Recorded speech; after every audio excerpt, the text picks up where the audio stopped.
Excellency, ladies and gentlemen, welcome once again to Cambodia Economic Policy Dialogue of the national TV, we call TVK, Television of Cambodia. Yeah.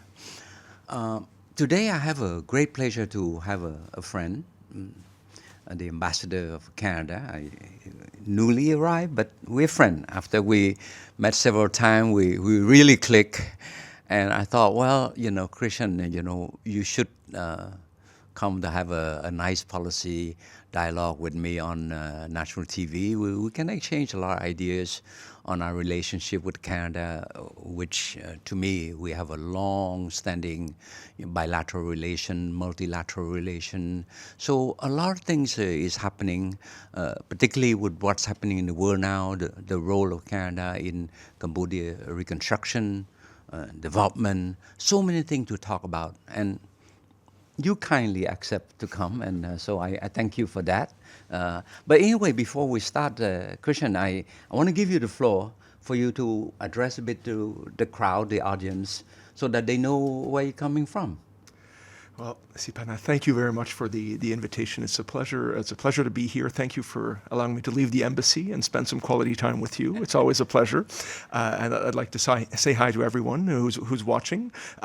So I arrived here in late August as Canada's first resident ambassador in Cambodia since 2009. We had opened an embassy here in the 90s after the Civil War, and we made a mistake. We decided to close in 2009, and we reopened a smaller office presence a few years later. But there was so much going on between Canada and Cambodia. Our Prime Minister was here in 2022 for the ASEAN Summit. I was here with him. I'll tell you a bit more about that. We made a decision as part of our new Indo-Pacific strategy to reestablish a full embassy presence. So I'm here. It's been a whirlwind these past few months. There's so much work to do, so many people to meet, and it's just been an absolute pleasure. I've been warmly welcomed by the Cambodian people. And as I said, I'd been here before. I've been a diplomat since 2006, and I've been here a few times. Most recently, when I was Asia advisor to Prime Minister Trudeau, so I was here for the ASEAN Summit. I started my career, ironically, working on different issues. I had a posting in Afghanistan, one in Nigeria, and then I did some UN work. Before being posted to New Zealand for a few years. And then when I was in New Zealand, and I hope Derek, the Australian ambassador, won't be watching this, because I was actually watching the Australians and the New Zealanders saying they are much more effective than we are in Southeast Asia. And we need to make sure Canada... They're closer, but also they've identified this region as a priority, whereas Canada, we've always been torn by our relations with Europe, with Africa, and with Asia. And so I decided I'm going to come back to Canada, and I'm going to make a difference in terms of raising our game in Asia. And so I was head of our APEC team for many years. And unfortunately, Cambodia is not a member of APEC, but so I travel a lot in the region, Vietnam, all the way down to Papua New Guinea, Chile, Singapore. And basically was working to identify how Canada could be more effective. And then I came back, became our Deputy Minister of Foreign Affairs, Asia Advisor. And then after that, Prime Minister Trudeau's Asia Advisor at this office we call the Privy Council Office, which advises the Prime Minister. And one last thing I did before coming here, I was head of our Indo-Pacific Strategy Secretariat, where I was directing a lot of the new resources we have devoted to the region. Just to give you an idea of how serious we are, we created 100 new diplomatic positions in Asia in 2024, 2025, rolling them out here. We've created a new fund for language training. So,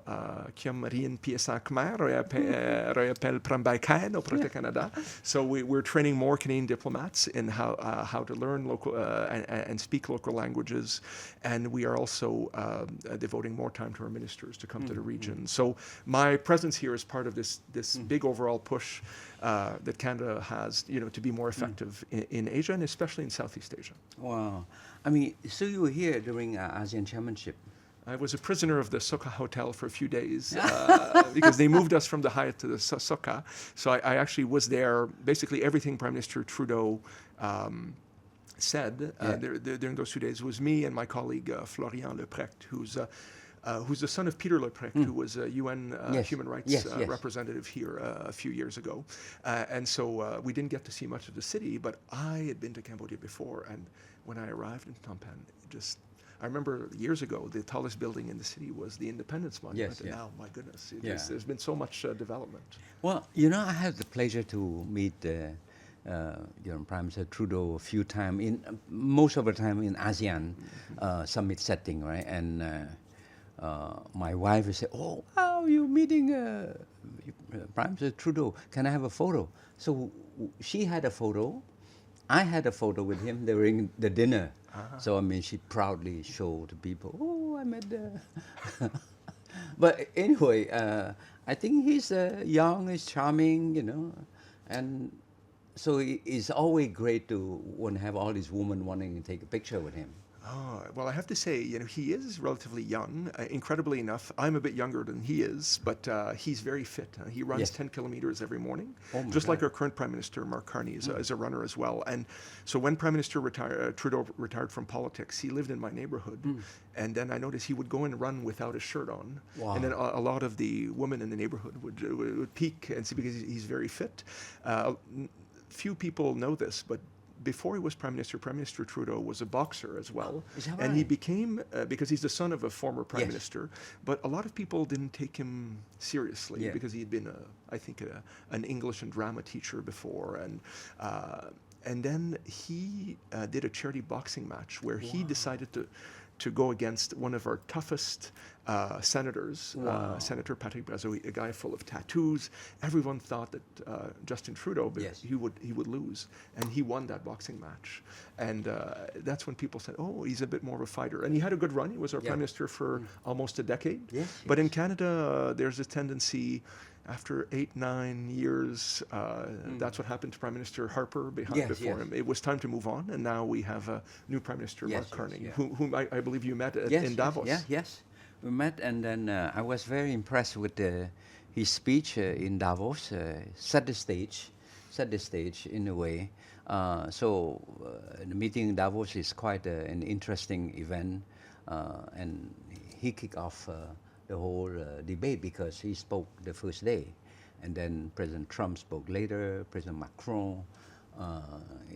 We even have the California governor, Gavin Newsom, also speaking. So it's a good feel how this year the world is moving toward whatever it is, right? So it's a lot of uncertainty, to be very frank with you, as to how the world is shaping up. But on the positive side, Cambodia, we are focused now on what is important for this year is Francophonie. Ah, yes. So it's a lot of excitement, and I was told by a Canadian friend to say that, "Siphana, you better have a lot of hotel for us." I said, "What do you mean?" Because there'll be 4 delegation from Canada, 4 delegation, right? From what? French speaking. The federal government. Federal government. And then we have 3 provincial governments that Yeah. are members as Yes. well, Yeah. including Quebec, our Quebec, largest and French-speaking then province. the other 2 are New Brunswick and then Manitoba is Manitoba, also, yeah. but then we're also going to have Ontario coming Yes. as well, because you may be aware of this, Siphana, but our Prime Minister announced a few weeks ago that Yeah. Canada is bidding to host the next Francophonie Summit in 2028 in my Yes. hometown of Ottawa, Yes. which is in Ontario. Yes. So we expect that Caroline Mulroney, who's the daughter of former Prime Minister Yes, Brian Mulroney, Mulroney, who's a minister responsible for Francophone affairs in Ontario, will head the delegation here. So we're going to have 5 delegations. 5 delegations. Plus business delegations. Yeah. So I'm going to be a busy man. So my hair has already turned white from previous visits, but now it's probably going to fall off trying to manage this complicated visit. But Francophonie is to me, the fact that Cambodia hosts this year is a great opportunity to raise the profile of the country. And let's face it, we used to be a French protectorate or colony, whatever it is. But it's a good influence in terms of culture, in terms of they brought the best bread. I mean, so agree. that's what we have in Cambodia, the num pang, right? Num pang, And yes. Num pang is pan. Yes. It's coming pan. But we have opportunity to have other player, particularly private sector, the Francophone village, the Francotech. So I hope Canada will contribute quite a bit from the private sector side. Yes, we're mobilizing ourselves to help, Cambodia have a successful summit. I mean, for me, this is a great opportunity for Yeah. Cambodia. We were talking about this, earlier, Siphana, that, it's been unfortunate this year that Cambodia has been through these difficult times. Yes. There's been the scam centers, which are now being Yeah. addressed very effectively by the government. There's the border conflict. And I think a lot of that negative attention has obscured the fact that Cambodia has accomplished so much in the past few decades. I mean, you just look at the construction, the education, the growing Yeah. middle class. There's a lot, Cambodia has a lot of to offer to the Yes. world. And people like me who are here know this. But this summit is going to help Yeah. people focus a bit more here. And you mentioned the Village de la Francophonie, which is going to have a bit of a cultural element, and the Francotech, which is going to be focused on emerging technologies, AI. Canada happens to be a hub of AI, and this is going to be one of the interesting things in the summit. I've already met a few people, including one young Cambodian Canadian who works for His Excellency Bundit, the Minister of Post and Telecommunication. He's a young Cambodian man who worked in the AI sector in Montreal, Okay. and he's going to be helping to organize the Francotech Summit Okay, here. great. And so this is our, maybe Canada's secret weapon, is we have so many Canadians of Cambodian descent in Montreal, Yes. especially, but also in Toronto and Vancouver. But Montreal is important because they speak a lot of Yeah. French in Montreal, and they want to come here and help with the summit as well. So I'm expecting several delegations of business that will come in. We're going to have the big players like Yeah. ABA and Yes, Manulife yes. come in, but also a lot of entrepreneurs. We have a few who are in town this week, and we can use that as a force multiplier Yes. to make sure that we have interest. After the war, after 1993, right, when we have the Constitution, French-speaking people almost disappear because, the killing field and everything. Then for about a good 10 years, it was a big gap until the French government started to give a scholarship. So then a few years later, they returned from France, from Lyon, from Paris. So they rebuilt the French-speaking community, the Cambodian French-speaking community. But for about 10 years, it was a big gap because we joined ASEAN. ASEAN, we speak English. So French become, at one point, almost disappear. So now they're coming back, and every year we got a lot of scholarship to study, in France. So they're coming back in the health sector, in the Institute de Technologie, ITC. They train a lot of young engineers. So I think I'm glad that we're able to rebuild, the language, number one, but it's also the opportunity. I keep telling the people in the Francophonie to say, look, Francophonie is not about Africa, because in our part of the world, look, Cambodia, Vietnam, Laos, it's 3 countries that speak French, and opportunity is there.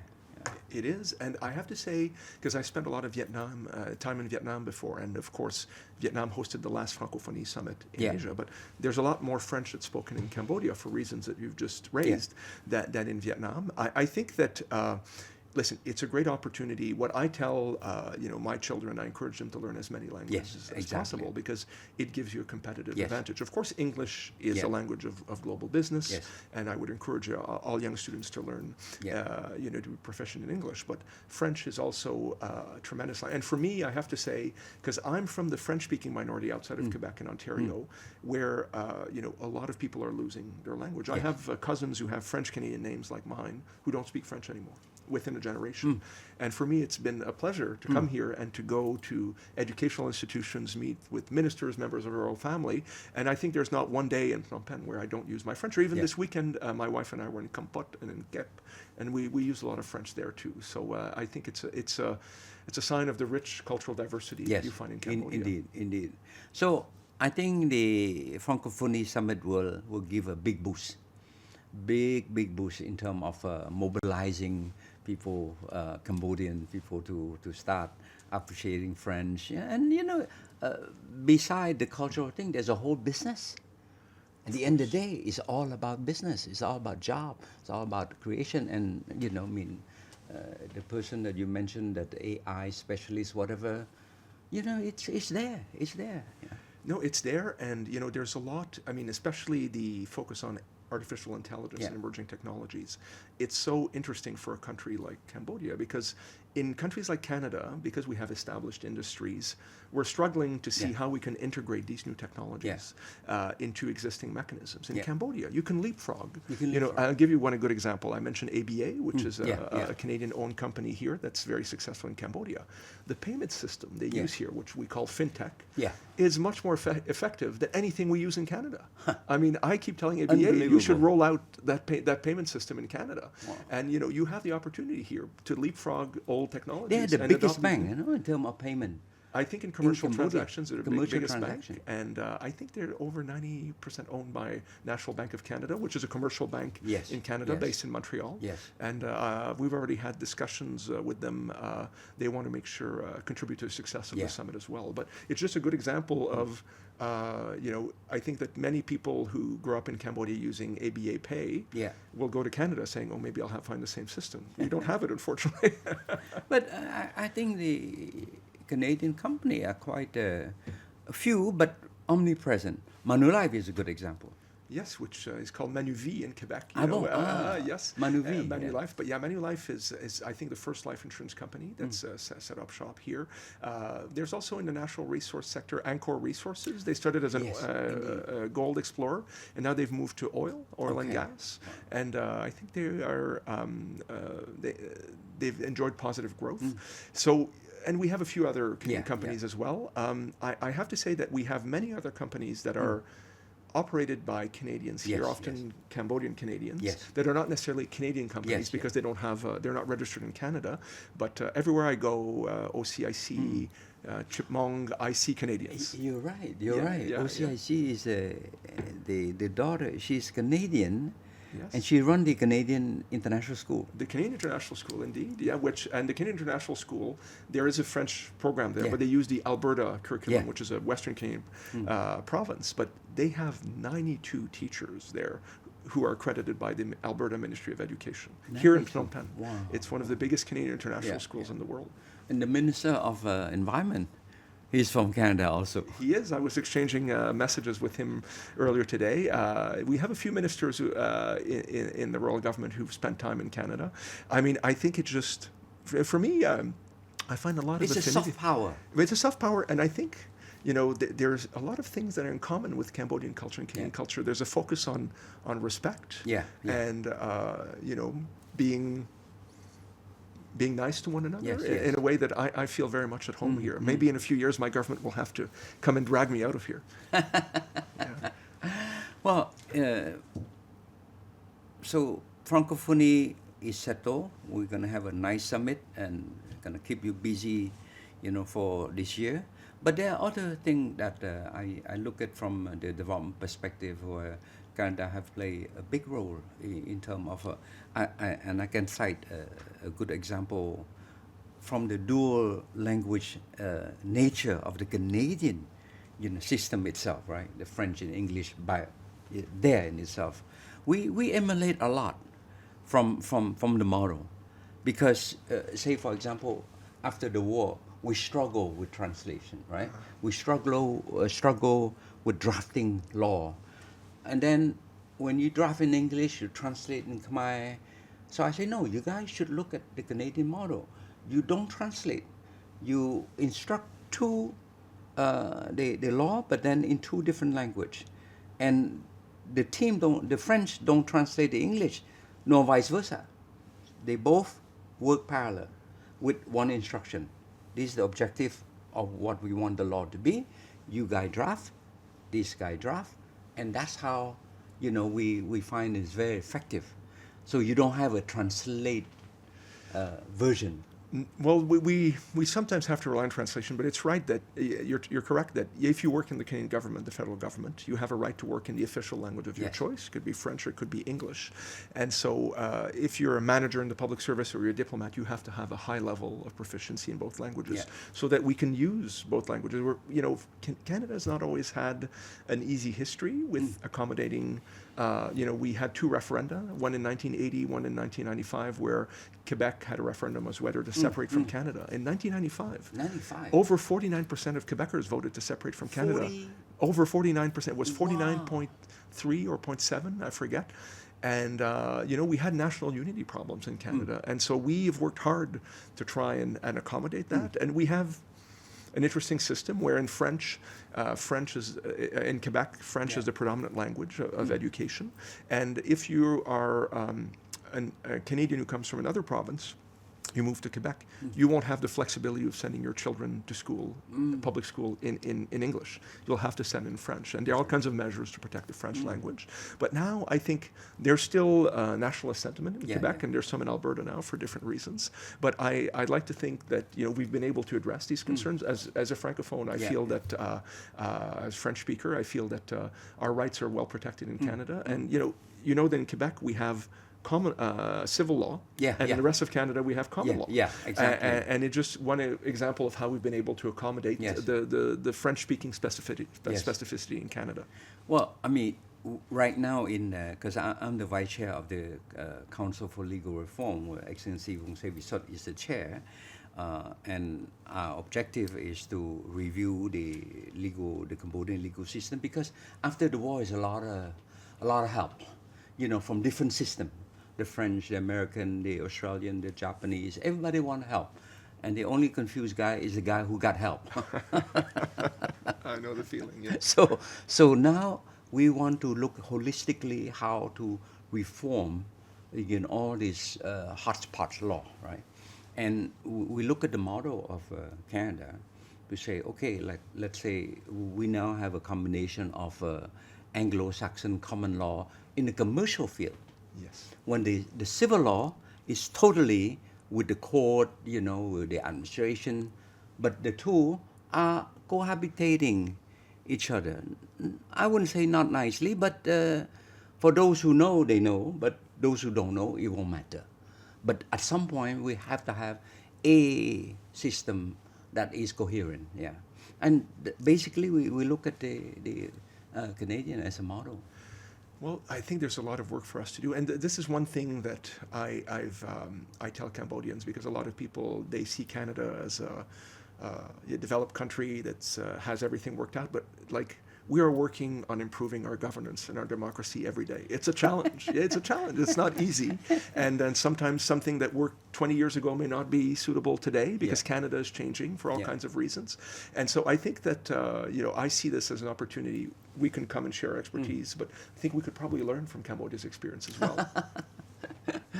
No, but these are some of the models specific to Canada that you cannot look at other countries to replicate, because it's unique to Canada to have this bilingual system, And Cambodia was not by choice. It was by historical distortion, that from a French-speaking country, you move to a common law by default, because the region is common law. So we have to find a way. In ASEAN, it's a mixture. You have some countries who are civil law and some countries are common law. But it doesn't mean that we cannot work as an ASEAN community. Well, especially in this era where we're becoming increasingly interconnected through trade agreements and other arrangements, we have to find ways to make our systems compatible. Yeah.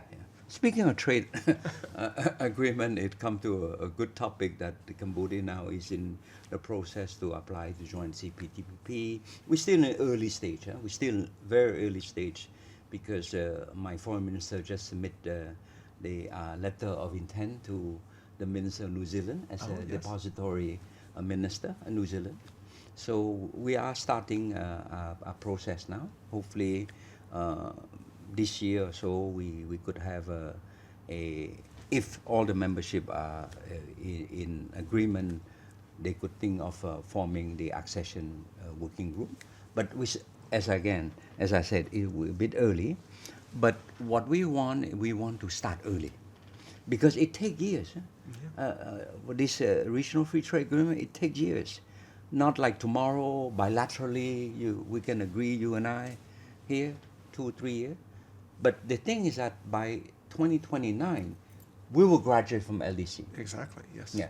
So a lot of trade preference that we benefit will disappear. Including from Canada. Yeah, exactly. So we have to start anticipating.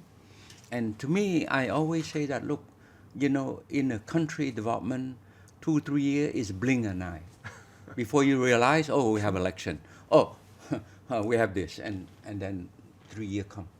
So I think CPTP is one regional free trade agreement we are keen to join. Yeah. Well, Siphana, first of all, I'd like to congratulate you because I know you've played an important part in Cambodia's application to join CPTPP, which we welcome in Canada.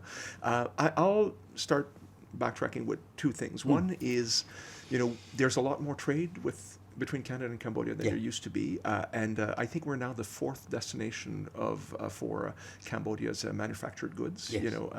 Shoes and apparel, and travel good also, no? Travel good. Travel goods, like luggage. Oh, luggage, yes. And people in Canada are noticing after I was appointed as ambassador, oh, I'm buying this, it's made in Cambodia. And there is a bit of a trade deficit but we don't mind because we understand modern economic theory, and we know that more trade from Cambodia is good for us. And so we want to be able to help protect that because I'm of the view that Cambodia's manufacturing sector and growing economy has done just as much, if not more, to take Cambodians out of poverty and the development assistance we've been giving for decades. And so, I currently, there's no 19% tariff in Canada, and that's why I think there's been an increase in exports to Canada. We want to finalize negotiations on the Canada-ASEAN FTA that's it. This year. Yes, and the dream scenario for me is that we announce that in the Philippines at the ASEAN Summit. My Prime Minister comes from there here, and then we can start talking about CPTPP. So we want to protect that Cambodia's access to Canadian market that way. For CPTPP, I've been working on this for a long time. I was in Da Nang in 2017 when we announced, when we walked away from signing CPTPP. It was ready without the U.S. and it was a difficult moment, but then we worked issues out with Japan, and we joined the following year. And it's been transformational for Canada's economy, and our trade with CPTPP partners has increased by more than 50%. And CPTPP, as we've discussed before, Siphana, is not just about tariff lines. It's about transforming the economy, reforming the economy. And it's a journey. It's been a journey for us. It's a journey because we have a number of sectors in Canada that we are sensitive. But also because it's about getting your business sector to do trade elsewhere. And for us, it's about diversifying away from the U.S. to some of the faster growing markets in Southeast Asia. So I think there's a lot we can do together to help Cambodia get there. To me, you mentioned about the power of the CPTPP. It's more than just market access. It enabled us, the aspiring country, to do a lot of reform. Because ultimately, there's no classification. Like in ASEP, you have developing country, you have least developed country, you have developed country. So the least developed country got a break, you got 5-year extension, this and that. No, this one either you're in or you're out, right? It's high standard. That's why they call high standard. So all in the area of environment, of labor, many things in IP. So to me, I think it enables us holistically to look at what are the reform process we need to do as a government, as a country, and move at one pace, rather than sort of like silo approach. Okay, you do first, I wait later. No, it's the same thing we did. The experience from the WTO, it's exactly the same. We move in tandem. Yes, and one of the things I think that's interesting about CPTPP for a country like Cambodia is, like, I know you did a lot of work on RCEP, which Yeah. is an important achievement, but RCEP is a bit of old-fashioned trade agreement that focuses on tariff lines. Yes. But, Cambodia has a growing middle class that increasingly wants services. Yes. You want to attract expertise to develop Yes. sectors here, and it's to focus on services. Yes. And RCEP has very little to say Yes. about services. Yes, exactly. Whereas a modern trade agreement Yeah. like CPTPP that has disciplines for protecting intellectual Yes. property on SOEs is really the kind of trade agreement that could pave the way for Cambodia, to be successful in this next stage of development. Yeah, it's a high standard. It's a new way of a regional free trade agreement. But I think at the end of the day, it's all about confidence building from the investment community. Because I see the impact of Vietnam. When Vietnam joined, the effect is very, very high from the investment community. They say, hey, if this country joined the CPTPP, meaning sooner or later, they will upgrade their standard. Sooner or later, they will improve their labor standard. Their IP will be more compliance. So many things is happening below the water, right? It's like the tip of the iceberg. You only see the tip. But there's so many things need to happen below. So I think the same thing here. It's a psychological effect to help Cambodia. Look, I mean, Cambodia, we have a few hitch, the problem with the border with Thailand, the scam. So we need some positive story. We need some positive momentum. But there's a lot of good as well, right? And so and you are well aware of this because you were one of our star speakers. We had a Team Canada trade mission come here in May last year. Thank you so much for addressing the group. People are still talking about it in Canada. And we had dozens of companies coming here, and a lot of them have been doing work now and are in the process of working on deals. And then your colleague, Deputy Prime Minister, His Excellency Christian DesRoches, went to Canada to talk with companies as well. So I think people are willing to look. They see that, in the Cambodian government, despite these challenges you've alluded to, it's a government that's open for investment. There's a strong economic growth here that we can tap into. And it's one thing that I've discovered that I wasn't fully aware of before coming to Cambodia. You have very good infrastructure here. I mean, that road, I went to Sihanoukville yesterday. That road from Phnom Penh to Sihanoukville is world class. And the new airport that has been built in Phnom Penh. So there's really an opportunity not only for doing trade with Cambodia, but potentially for companies to come to Cambodia and use it as a regional hub to do business elsewhere in the region. That's the word, regional hub, because I look at this airport there, I can see the service sector moving there, and it's like a logistic hub. All the electronic will be there because the airport is all about light stuff to export, right? Not by the sea, but it's shipped by container. But I see electronic moving in, taking advantage of the new airport. And the new airport, the capacity, it can grow. It can grow. So the way I see with this new airport, we have access to have long haul. And long haul means higher tourism growth.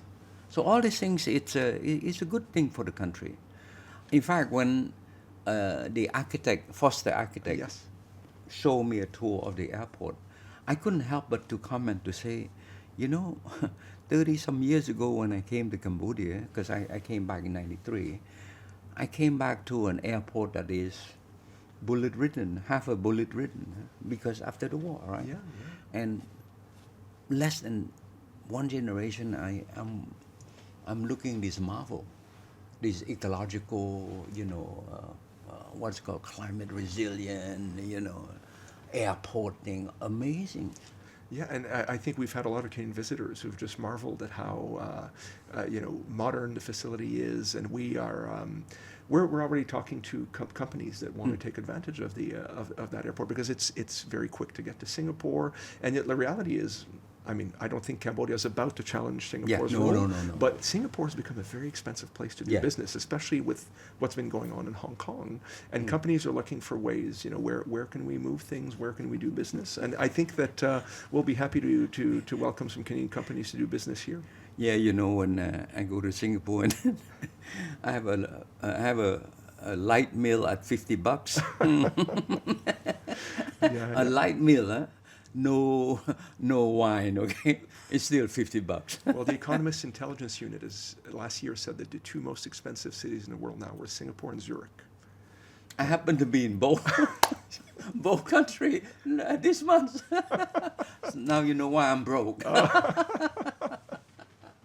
No, but it's a good thing. But back to the role of Canada in supporting our development. I would say even go further in the rehabilitation, of Cambodia. I mean, Canada has been very supportive of demining, for example. Yes. I mean, you got a strong component in that one. Yeah. Yeah, demining has been, so we've long been a big supporter. We're not providing as much as we used to be because obviously there's still some work to do. But I think we're down to maybe, well, the war may increase these figures, unfortunately, but I think we're down to less than 24 incidents a year, whereas before in the early 90s you'd have hundreds of people who expect more. Huh? Yeah. So with the cluster munitions that have fallen, and so we're looking at other options to continue providing the support to the sector. We're also talking to some of the operators, because there's CMAC, but there are also international operators that are here to see what kind of new technologies can be used, to make it more effective. I mean, if you just look at some of the projects that are taking place, there are all these fields that were basically unused because of ordnance. So there was a first generation of work to remove the anti-personnel miles, but then as mechanization came and tractors started being used, then there were anti-tank mines that could be triggered as well. So it's going to take decades for Cambodia to be probably mine and cluster munition free, but the important thing is to hopefully get a full peace agreement with Thailand so that the work on the border can resume. And we've been discussing this with the government of Cambodia. We know the government of Cambodia is serious about peace, and we just have to wait for the right conditions to be in place. I mean, speaking of peace, we have to look more from the multilateralism, right? So the role of multilateralism is very important, particularly for a small country like Cambodia. We believe in multilateralism, the WTO and many other institutions, the UN, that sort of thing. I think we're the same as Canada. We're the same, and I keep telling people in Cambodia here, because people have this impression of Canada being a very big country, and it is very big geographically. We're the second largest country in the world after Russia, by geographic size. But in terms of population, we're 42 million people. That's a population of Jakarta. So we're not that big, and Jakarta. And so in a world where the rules-based international order, or whatever you want to call it, is being eroded. All these rules that we have relied on to prosper.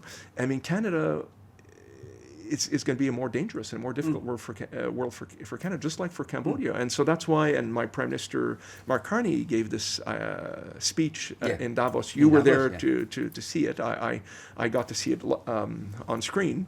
But he's just saying that we need to find new partners to work together, because the world is becoming more unpredictable, less reliable, and I think it's natural opening for us to do more together. And it's one of those things. Just before going to Davos, our Prime Minister went to Qatar, and before that he went to China.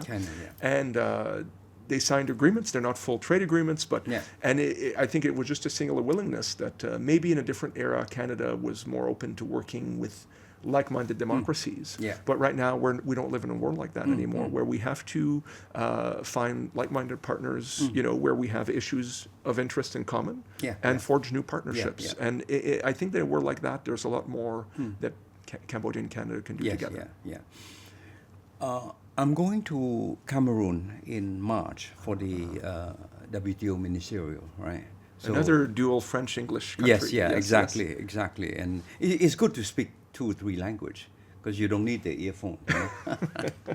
And I find it's very, and that's why I agree with you that the more language you speak, the better, because the dynamic is very different when you listen to a language rather than through translation. Oh yes, I agree. You through translation, I take for example in the last summit, ASEAN summit, you have some world leader. I won't mention the name out of respect, but when you speak English, you feel the tone, you feel the dynamism, and then the other they speak their own language. And after a while, you fall asleep because the translator are so flat. It's like, then you fall asleep, right? But it's also the emotional connection emotion, of there's speaking no language. emotion. When I met with some Black Tikro Yeah. Hunsan, Yeah. I used a bit of my Khmer on him. He wasn't expecting it. Yeah. And I think he's going to see me in 20 years. He's going to remember Yeah. that I spoke Khmer to him. The You know, tone, you create a the- connection. Yeah. So I think it's the same thing here. I mean, we go to the WTO, we're gonna look for a partner that would work with us, and since we're gonna apply to join the CPTPP, we will push also on various plurilateral also. So this way, it's one stone, two birds. We help the WTO survive. We need the WTO Just to survive. keep its head above the Yes, water just to until keep- yeah. circumstances change. Yeah, I agree. until there's a lot of discussion now on how to reform the WTO. Not easy reform, but you need to have reform. Yes. Right? So, but for Cambodia as a small country, we need a rule base. No choice. Rule base. International law, rule base. A standard that we can stick with. Yeah, but one of the things as a Canadian diplomat who's worked a lot in Asia, we have talked a lot about the rules-based order, Yeah. and I think there was resentment sometimes in some countries and I think some reactions to Prime Minister Carney's speech. Well, the West was always very selective in how it applied the rules, Yeah. and it's true that no system is perfect. Yeah. But it's better to have a system Yeah. than to Then- have the law of the jungle, yeah, right? exactly. But one of the things that is not lost on Canada is if you look at the photos of when Bretton Woods Yeah. was agreed, and Yes. this post-war architecture, it was frankly a lot of white men sitting Yeah. at a table. And so, I think one of the reasons the rules-based international order around the world is under pressure is that it has not kept up with the times. Yes, right? yes. Yes. You need to adapt, and I think we are listening too. Yeah. And so, look at the UN Security Council. Yeah. I mean, it's not relevant to any of the conflicts in Yeah, the world it's true, anymore. it's true. And so we need to develop new systems. And right now, I don't think there's an opening for us to sit down around a table, all countries in the world, to come up with a new system. Yeah. And that's why we need to have these plurilateral agreements Yeah, yeah. and these issue-based alliances to work on issues together until maybe the pendulum swings back Yes, yeah, exactly. to like a moment like we had in the 90s Yes. where there was an alignment of views. Yes. But we're not there anymore. We're not there. We're not there. And the other thing I would just note is, for us, Canada, I mean, I think we are doing fairly well in Canada, but a lot of the Western countries that we have been associated with, Western democracies are struggling right now. There's issues of populism, Yes, of yeah. integrating Yes, immigrants, we are going to have to change too with Yes, the times yeah. as well. So it's an interesting period in history. Yeah, I think it's a lot of challenge. You have the BRIC on one side, Yeah. the rising emerging country, and I keep saying that we're no more unipolar. We're no more multipolar. It's like a multiplex. It's like you go to cinema, right? You have 10 screen. Which one you want to watch, right? So that's the world we're living in, So I agree. But at least we should find some mechanism to keep peace going, and particularly for small country, very important that we have a rule base. One thing that we were very proud is that when we had the ASEAN chair, that year was when Russia, went to Ukraine. Yes. And Cambodia was a co-sponsor at the Yes. UN resolution. We noticed that, but I think the reasons are quite clear given developments in, Yeah. in recent months in Yeah, Cambodia. yeah. I mean, Cambodia's had a long history of, let's face it, having unfriendly neighbors, Yes, right? yes. And Centuries. Centuries, and you need rules. You need global Yeah. rules, and Yeah. we have our neighbor to the south these days, also talking about annexing Canada. I don't think it'll happen, but it's. We have to start with Greenland first. Yeah. But the front page of Canada's newspaper of record, the Globe and Mail, last week was basically Canadian military planners planning for a potential military invasion by the U.S. I don't think it's going to happen, but you have to plan because plan. you have to look at where the threats are. Wow. And Unthinkable. it's unthinkable. Unthinkable. And listen, still work very closely with the U.S., still our largest trading partner, but it's just a sign of the times, a sign that the world is becoming more unpredictable. Yeah, yeah.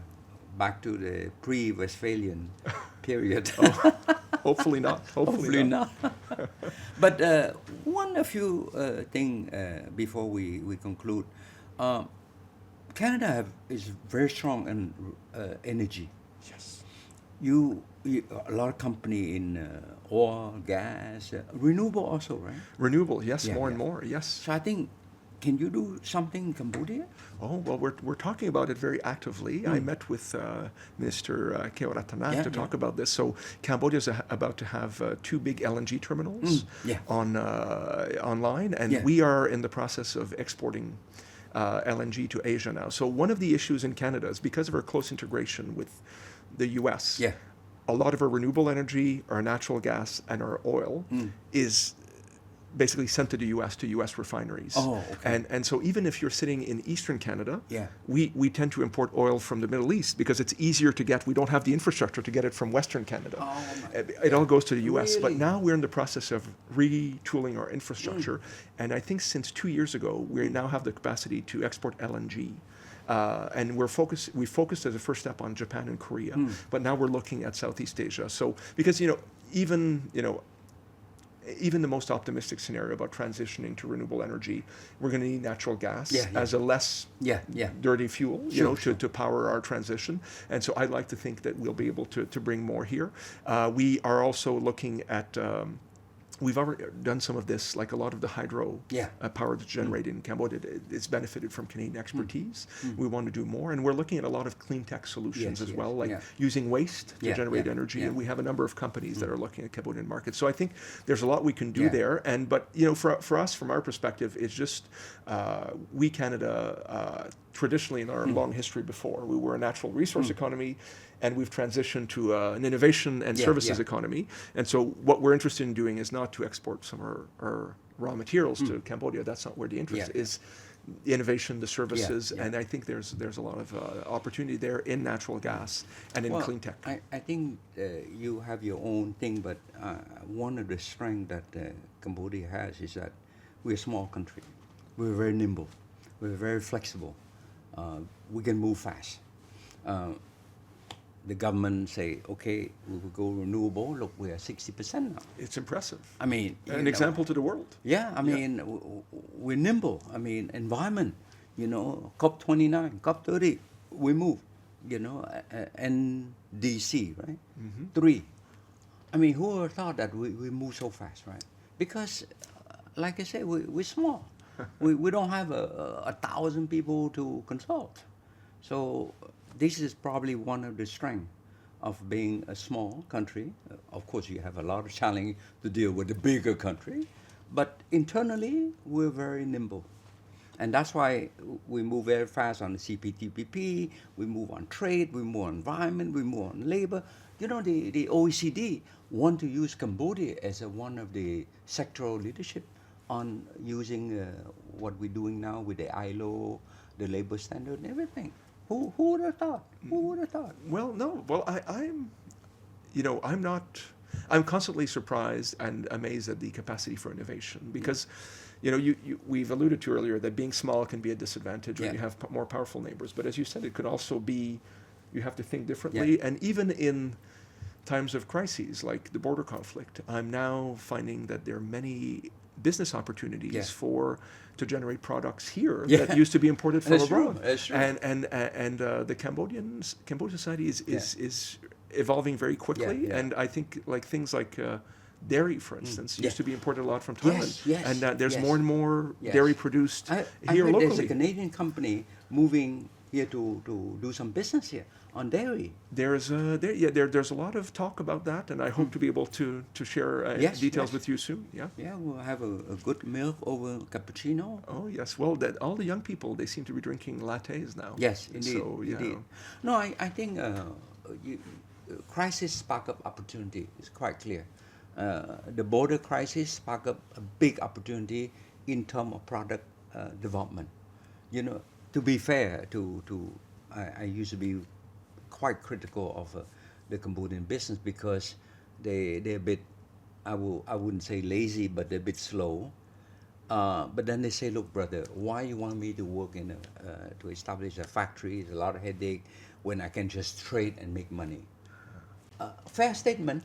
If you can make money easy way, why you want to work harder, right?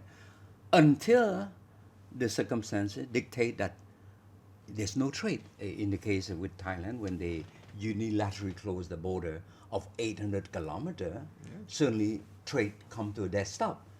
Then you say, now, no more trade.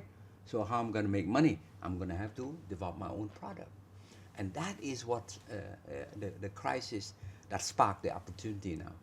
And the good thing is that over the last 20 years, most of the Cambodian middle class have saved the money. The one thing that they believe is in education. They save the money to send their kid to study abroad, whether in Canada or France or US. Australia is the closest. Yes. We have a 24,000 alumni with the last 20 years that went to Canada, or they went to Australia and came back. So basically, the pool of people with knowledge are here. The younger generation.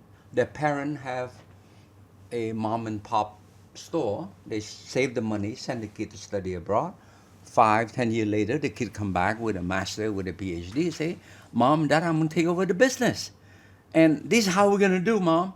But the education sector here Yeah. has grown a lot. I was reading, you mentioned Canadian International School, CIS.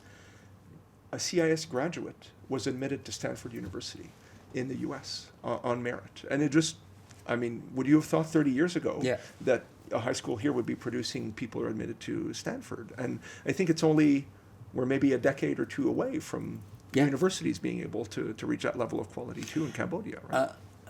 I have a small cabinet of 22 people, and the oldest guy is 26. The oldest guy, and the rest, they all, graduate, but then fluent English. So we speak English in a work environment.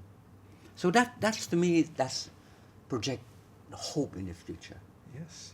Cambodia's youth make me optimistic about the prospects for the country. Yeah, and they're good in IT. I asked them, say, help me out, man. I need to change my password. But anyway, Christian, it's been a pleasure.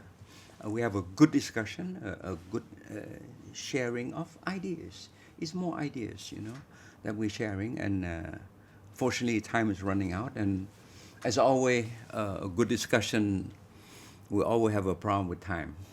I agree, but thank you very much for the invitation. It's been an absolute pleasure, and look forward to doing it again, either in front of a camera or just the two of us.